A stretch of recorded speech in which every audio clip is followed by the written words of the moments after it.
நிகழ்தகவு. கழுத்தில் கத்தியால் குத்தப்பட்டு மேம்பாலத்தில் உயிருக்கு போராடி கொண்டிருந்த இளைஞர் மருத்துவமனையில் அனுமதிக்கப்பட்ட சில மணி நேரங்களிலேயே இளைஞர் உயிரிழப்பு. உயிரிழந்த இளைஞருடன் அமர்ந்து மது அருந்திய நபரிடம் விசாரணை. சரித்திர பதிவேடு குற்றவாளி இளைஞரை கத்தியால் குத்தி கொலை செய்தது அம்பலம்.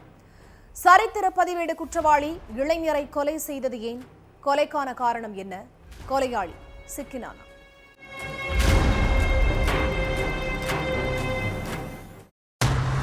பொன்னேரிக்கரை மேம்பாலத்துல உட்கார்ந்து 4 பேரு மது குடிச்சிட்டு இருந்திருக்காங்க. அப்போ திடீர்னு இன்னொருத்தன் கத்தியால குத்திட்டு அரக்க பறக்க ஓடி இருக்கான். கூடவே இன்னொருத்தரும் பின்னாலேயே ஓடி இருக்கார். குத்துப்பட்டு கிடந்த இளைஞரோட ஒரே ஒரு நபர் மட்டும் போதையில இருந்திருக்கார். அதை பார்த்த அந்த வழியா போன மக்கள் உடனடியா போலீஸுக்கு தகவல் கொடுத்திருக்காங்க. அடுத்து அங்க வந்த போலீசார் குத்துப்பட்டு கிடந்த இளைஞரை 108 ஆம்புலன்ஸ் மூலமா கவர்மெண்ட் ஹாஸ்பிட்டலுக்கு அனுப்பி வச்சுட்டு போதையில இருந்த நபர்கிட்ட விசாரணை நடத்தி இருக்காங்க. அப்போ போதையில நிறைய விஷயத்தை உளறி இருக்காரு அந்த நபர். அப்பதான் பல உண்மைகள் வெளியே வந்துச்சு. காஞ்சிபுரம் வதியூர் கிராமத்தைச் சேர்ந்தவர் லிங்கேஷ். நில புரோக்கரான இவர் பக்கத்து ஊரை சேர்ந்த தன்னோட நண்பர் சுரேஷ் கிட்ட இருந்து ரூபாய் 34,000 கடன் வாங்கியிருக்கார். குறிப்பிட்ட தேதியில பணத்தை கொடுக்கறதா சொன்ன லிங்கேஷ் சொன்ன தேதியில பணத்தை கொடுக்கல. அதனால சுரேஷ் அடிக்கடி பணத்தை கேட்டுட்டே இருந்திருக்கார். அப்படியும் லிங்கேஷ் பணத்தை கொடுக்காததால அவரோட வீட்டுக்கே நேரடியா போய் பணத்தை கேட்டிருக்காரு சுரேஷ். இனிமேலும் பணத்தை கொடுக்கலனா அசிங்கப்படுத்துவாருன்னு பயந்த லிங்கேஷ் வீட்டுல இருந்த நகையை வித்து பணம் கொடுக்க முடிவெடுத்திருக்கார். அதனால வீட்டுல இருந்த நகையை எடுத்துக்கிட்டு சுரேஷையும் அழைச்சுக்கிட்டு பைக்ல கிளம்பி இருக்காரு லிங்கேஷ். திருமால்பூர் பகுதிக்கு வந்ததும் 2 பேரும் மது வாங்கி குடிச்சிருக்காங்க.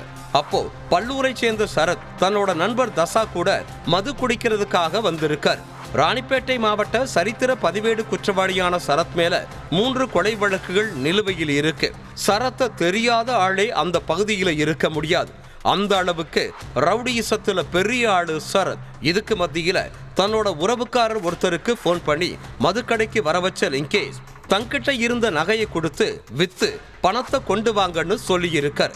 அந்த நகையை உறவினர்கிட்ட லிங்கேஷ் கொடுத்ததை பார்த்த சரத் யாரோட நகை, எதுக்காக விற்க சொல்றன்னு எல்லாத்தையும் கேட்டிருக்கார்.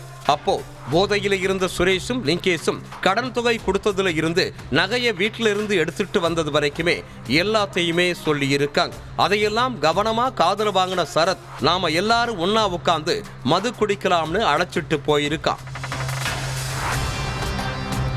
பொன்னேரிக்கரை மேம்பாலம் பக்கத்துல உட்கார்ந்து சுரேஷ், லிங்கேஷ், சரத், தசா 4 பேரும் மது குடிச்சிருக்காங்க.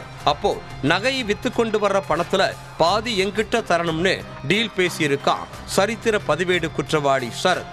நான் ஏன் உங்களுக்கு தரணும், வாங்கின கடன் தொகைக்கு சுரேஷ் கிட்ட தான் பணத்தை கொடுப்பேன்னு சொல்லி இருக்காரு லிங்கேஷ்.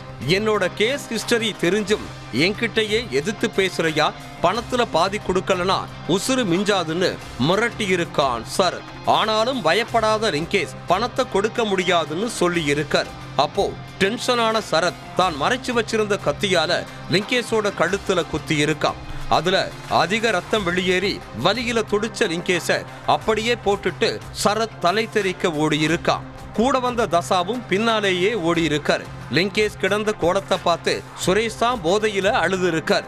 அடுத்து அங்க வந்த போலீஸ் லிங்கேஷ காஞ்சிபுரம் கவர்மெண்ட் ஹாஸ்பிட்டல்ல உடனே அட்மிட் பண்ணாலும் இளைஞரோட உயிரை காப்பாற்ற முடியல. சுரேஷ் கிட்ட விசாரணை நடத்தின போலீசார் சரித்திர பதிவேடு குற்றவாளி சரத்தையும் அவரோட நண்பர் தசாவையும் வலை வீசி தேடிட்டு இருக்காங்க.